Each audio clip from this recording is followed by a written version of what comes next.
नमस्ते सभी को। आज आप सबके सामने एक नई कविता लेकर आया हूँ, गाँवों के बारे में। वह गांव जिससे हम कभी न कभी सभी लोग जुड़े हुए हैं। वह गांव आज भी आज़ादी के 75 वर्ष पूरे होने को हैं और अमृत महोत्सव में भी वो गांव मूलभूत सुविधाओं से वंचित हैं। उन गाँवों की समस्याएं क्यों हैं, निराकरण कैसे होगा और पंचायती राज के इतिहास को लेकर मेरी ये कविता। आप सबसे निवेदन कि प्रत्येक गांव के व्यक्ति तक ये कविता पहुंचनी चाहिए और उसे गांव की समस्याओं के बारे में ध्यान होना चाहिए। भारत गांवों में बसता है, नारा कितना प्यारा है। गांव बढ़ेगा देश बढ़ेगा, सपना कितना प्यारा है। गांव पूरी ताकत से अंधियारे को ठेलेगा, देश हमारा जगमग होगा, दुनिया का मन मोह लेगा। देश हमारा जगमग होगा, दुनिया का मन मोह लेगा। पंडित नेहरू ने सपने की नई कहानी घर डाली, 59 में नागौर से नई कहानी लिख डाली। राजीव जी ने भी इसको राजी मन से रूप दिया, पंचायती राज को संवैधानिक रूप दिया। थोड़ा जो काम बचा था उसे राव ने पूर्ण किया, 11वीं अनुसूची जोड़ गांधी का सपना पूर्ण किया, गांधी का सपना पूर्ण किया। ये पंचायती राज के इतिहास के बारे में। शुरुआत क्यों की गई पंचायती राज की? ताकि गांव का विकास हो। कितना हुआ ना हुआ आगे देखते हैं। लेकिन जो गांधी का राम राज का सपना था, गांवों की प्रगति का, ग्राम उदय का सपना था, दिल पर अपने हाथ रखो, क्या वह सपना पूर्ण हुआ? गांवों की प्रगति का क्या वह वादा पूर्ण हुआ? दिल से जो आवाज़ उठेगी उसे आज मैं लिखता हूँ। गांव आज भी सिसक रहा है, उसकी पीड़ा लिखता हूँ।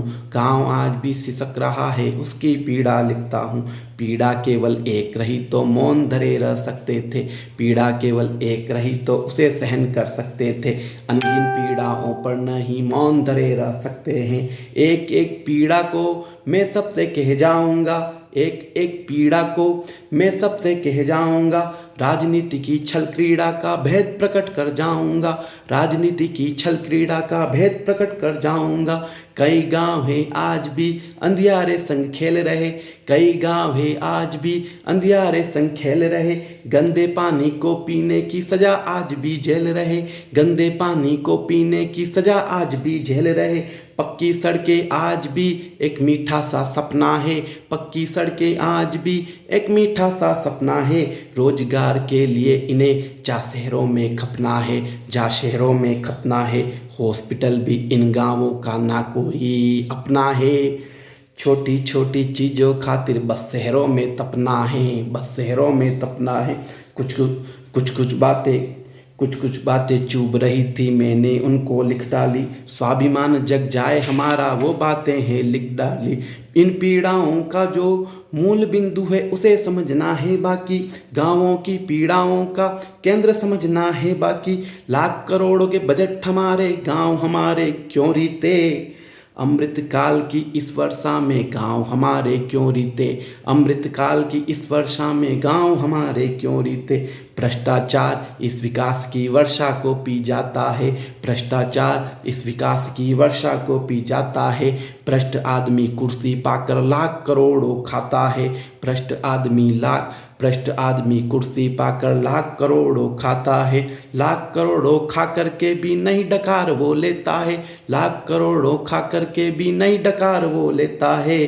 जितना भी खा ले उनके पेट सदा ही रिते हैं, जितना भी खा ले उनके पेट सदा ही रिते हैं। इस कुर्सी के जो पाए हैं सारे सारे हैं झूठे, इस कुर्सी के जो पाए हैं सारे सारे हैं झूठे। इन झूठों के कारण ही सारे सपने हैं टूटे, इन झूठों के कारण ही सारे सपने हैं टूटे। फिर चुनाव में कुछ बांट बटा कर कुर्सी को पा जाएंगे, फिर चुनाव में बांट बटा कर कुर्सी को पा जाएंगे। गांव हमारे भीख मांगते रीते ही रह जाएंगे, गांव हमारे भीख मांगते रीते ही रह जाएंगे। कुर्सी पाने वालों को क्या गांवों से लेना है, कुर्सी पाने वालों को क्या गांवों से लेना है। गांव तो उनके लिए केवल एक खिलौना है, गांव तो उनके लिए केवल एक खिलौना है। कई युगों से खेल रहे वो गांवों की लाचारी से, गांव आज भी जूझ रहे हैं भूखमरी बेकारी से। गांव आज भी जूझ रहे हैं भूखमरी बेकारी से। हालात बदलना चाहो तो यह दुकानें बंद करो। गाँवों की बर्बादी के यह तमाशे बंद करो। गाँवों की बर्बादी के यह तमाशे बंद करो। जो गांव का करे विकास ऐसा तुम पंच चुनो। गांव को सरताज बनाए ऐसा तुम सरपंच चुनो। गांव को सरताज बनाए ऐसा तुम सरपंच चुनो। धन्यवाद। गांव की पीड़ाओं को व्यक्त करती है कविता प्रत्येक गांव से जुड़े हुए व्यक्ति तक आप पहुंचाएं, ऐसा मेरा आपसे आग्रह है, निवेदन है। धन्यवाद, बहुत बहुत धन्यवाद आप सबका।